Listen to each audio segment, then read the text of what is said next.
I'm Natalie Correa, and I want to explore the path to passion with you all today, specifically how to find and pursue those passions. Now, I'd love to be the one giving you all advice, but I really have not mastered my passion yet. In fact, I don't even know what my passion is, which is why I'll be talking to some of my favorite people that inspire me in their pursuit of passions.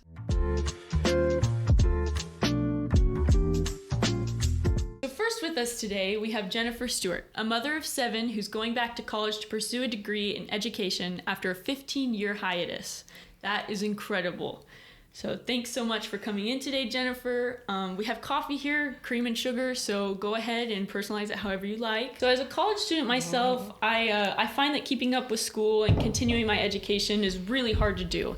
I mean, it's hard to stay on track for even me, and I've been there for a while, you know. So it's just so inspiring to me that you're back in college after all the time. Is it correct that you're pursuing your master's in education now? Yes, I'm getting my master's in elementary education, K through 8, and endorsement for special education for elementary ed students. Awesome. Okay. So what inspired you to go back to school?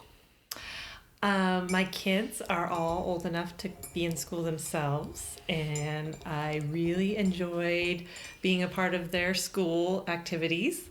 And I got a job as a para-educator at my children's school, and I love it. It's the best job in the world, and I really would like to pursue a career in teaching after being in the school setting. So how do you push through some of those setbacks and continue on? Setting deadlines helps. Making sure I have a deadline that is a no ifs, ands, or buts. This is the deadline. And even if it's a different deadline than what the school has, if I set it for myself, then I realize that I can do other things as soon as I meet that deadline. So knowing I'm going to do something fun when it's done, and then asking for help. I sometimes just think I'm going to plug away at it and not ask for help, but when I do ask for help, it seems like my family all comes together and helps me work as a team and helps it get done. Nice. Yeah, a little weight off your back, you know? Yeah. Or just letting them know that I need help, or you'll have to reach out for help from someone because I'm not available. Yeah. Setting aside that time, yeah, definitely. Definitely. So is there any advice that you have for others that are pursuing their degree in getting their college education? I think right now the possibility of getting a degree is much easier than when I was younger or in my 20s, because you can do it online at your own pace and your own time. In some cases, it requires more commitment of time because you have to come up with the material all on your own, and so that's there. But I think that anybody could go nowadays if you are able to set aside the time and make the commitment and stick to that commitment. Yeah, definitely more accessible with the online feature. Yeah, I think it's much better for rural communities and working adults. Yeah. Okay. Well, that was great. Thank you so much for your time and your valuable story. And I know it's difficult to reassess and come back to your goals later on. So it's inspiring to know that it's absolutely possible. So yes. Thank you so much for coming in today, Jennifer. This was great. Thank you for having me. Next up, we have Katie Stanfield, a hairdresser that has never really doubted her goals. In the time that I've known her, she's never faltered in her love of doing hair. Her passion for her work evokes desire in me to find my own passions, and there's been no progress there. So I want to know if there's some kind of secret. Hey, Katie, come on in. Hello. Hi, thanks for coming in. Of so great to see you. It's good to see you. Oh, look at your happy little cup. Thanks. Yeah, there's coffee and everything there, so Great. Go ahead and help yourself. Sugar. I'm gonna get some cream. Yeah. So you work at a salon called Studio 5 right now, is that right? Mm-hmm. Nice. And do you like it there? I love it there. There's so much support from the girls around me, and I just never even knew that I could love a job so much. Yeah, that's so exciting. How did you know that doing hair was your passion? Well, I actually am very lucky. I feel like a lot of people my age are going through the struggle of figuring out like what are they going to do with their lives, what are they passionate about, and I really have always known since I was a kid. For holidays I would set my room up into Katie's little hair shop, and all my family members would come in and get funky little do's by me, and it was always my dream to be in a hair salon. I love the vibe. Yeah. As long as I've known you, you've been interested in it, so that makes sense. Yeah. Any advice for others that are searching for their, kind of life purpose? I think it's important to try things, like never be afraid of failing. I think that we learn the most from our failures rather than from our successes. And when we do something that we're like, okay, I'm good at this, and you just keep doing it because it's easy. But if you find yourself like, okay, but I'm not feeling passionate, you have to let go of that fear and just go for things. Try things you never would have thought of trying.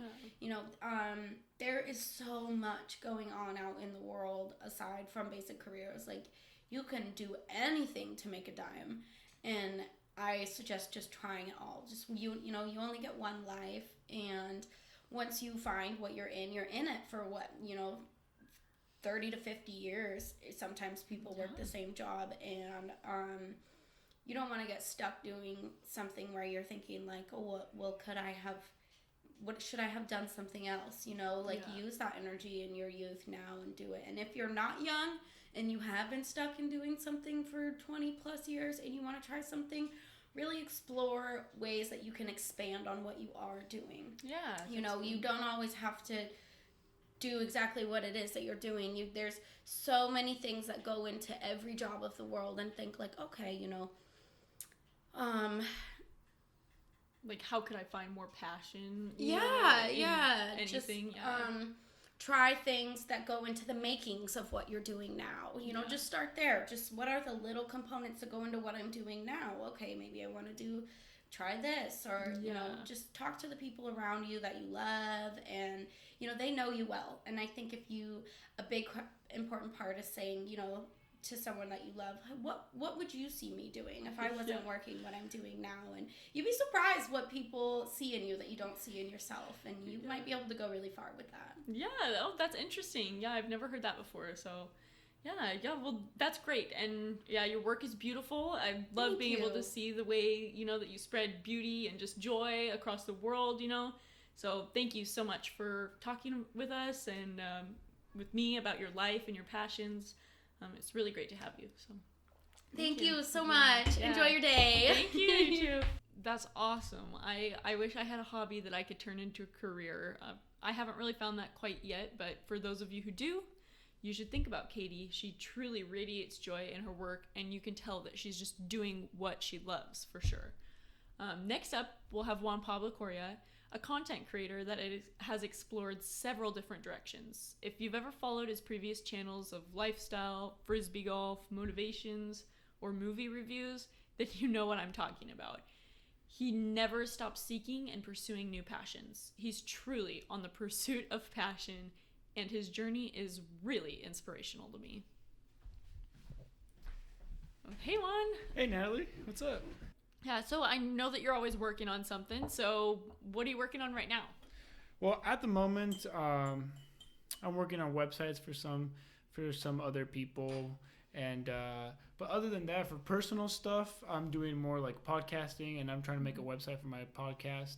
And in my podcast, kind of just talk whatever. So like, if I have an idea here or an idea there, I just kind of go on the mic and talk about it. And I really wanted that flexibility, because before I was doing movie reviews on my podcast, but now I feel like if I have that flexibility, then I can make more consistent content, even though at the moment... You always have something to talk about. Yeah, because right now at the moment I've been kind of slacking a little bit because I've been so busy at work and stuff.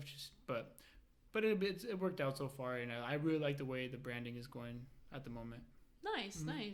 So just a little bit of miscellaneous. Yeah. Yeah, cool. Trying to just find what I like to talk about, and then I'll focus more. But it's just podcasting, so I mean, no one's gonna hear you until you start broadcasting it, you know what I mean? So it gives me some time to figure out what I like to do, and then that way, then I can start marketing towards like posting on Instagram and stuff like that. Because right now, because podcast is one of those things where it's not like on YouTube where like you type something in and you pop up. It's not a search engine. It's more of a, hey, check out my podcast. That's the way they find you, you know what I mean? Until you get big enough that you can be like spotlighted on like certain things and stuff. So. Yeah, for sure. So do you feel like this project is like the one, like your life purpose, or? The more I think about it, the more I would say that creatively, yes. I think creatively I would like, if the money wasn't an issue and I could make podcasts all the time, then I think definitely, I think that could be it. And but I don't know, I like to do everything, so you know, maybe a little bit of video production here, and podcasting here, and what else, websiting here, you know what I mean? I don't know, all of it together, yes. But for the meanwhile, I think podcast, it's getting pretty close. Nice. It's exciting to search for something so finite. Yeah, exactly. So what's been your favorite content creation project?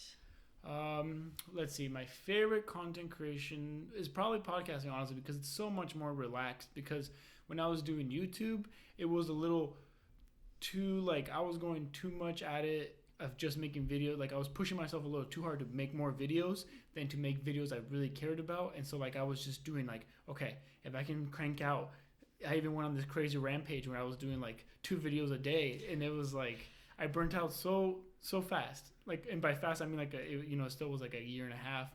But I burnt out towards the end, and then I hated doing it. I felt like a chore and something that and, like, you could see it in my videos declined and everything like that. Yeah. But podcasting, on the hand, is a lot more calming and more chill, if you may. But yeah, I really like it. It's very personal. Like, you can really capture a thought or a conversation, and then you have people come in, and I feel like it's more casual to have a microphone in front of someone than it is to point a camera at them, you know what I mean? I think, like, that's Definitely. A little bit more people are usually not as comfortable with that as they are with just a microphone, and just having a one-on-one conversation where you're making eye contact and stuff, kind of like what we're doing here. yeah, definitely. So do you want to always continue doing podcasting then, or like with this specific podcast, or do you just want to maybe try a different type of podcast and just continue the podcasting?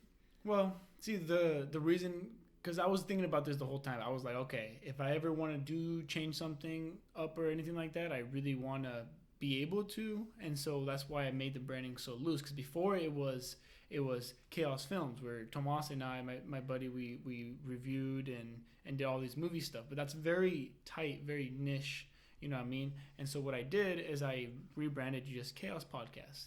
That way I can talk about whatever, and I let people know, I'm like, okay, this is the new direction, because I want it to be able to evolve with me. The artwork is a little bit more, liberating, and while it may not be so good where like people know exactly what the podcast is about, as soon as they listen, it's going to be a lot more of me, like a lot more personality, and less about the specific topic, until I do figure out one thing that I really like to podcast about, and then maybe I'll change it again. It's, at the end of the day, it is, you own the podcast, so it is yours, and so you can do whatever. Yeah, so you feel like that's a product you can totally continue. Yeah, no, definitely. I made it with that in mind. What advice do you have for someone trying to find and pursue their passions? Okay, the thing I have is never do it for money, because if you as soon as you do it for something like that, then it's very hard to stay motivated. You really have to do it because it's either about something that you really care about, like if your hobby is like music, or your hobby is like sports or something like that, you really just want to do it to stay motivated. You want to do it about something you really love, that way you can stay motivated. Whereas if you do it for these things that aren't necessarily obtainable, it makes it a lot harder to stay on track and to really want to do it more, because sometimes there's days when you just really don't want to do anything, and they happen more often than not. You'll just be busy or something, and that motivation is what's going to keep you going. Is to be like, well, I really love this, so I would be doing it for free, and so that you just have to love what you do. And I know that's kind of cliche and stuff, but really that's what it is. That's the bread and butter of being a creator. Yeah. You just gotta really like to do what you talk about or what you do. Yeah, no, that makes sense. So, yeah, well, thank you. Thank you so much. Okay. And it was great to have you on. Yeah, appreciate it. Thank you. Yeah, All right, bye. bye. So, there you guys have it. 3 people with totally different journeys and different passions and different points along their life purpose, their path. And I know I'm just at the beginning, but knowing how different the journey is for everyone is definitely reassuring. We all move at our own pace, and I hope it helped you guys all to get an idea of how vastly different the journey can be for everyone. It definitely takes time and effort, but giving your life purpose it's definitely worth it. Those 3 people are the most inspiring people I know, so please take it from them. Thanks for listening today, and I hope that you all got one step closer to your pursuit of passion. Have a lovely day.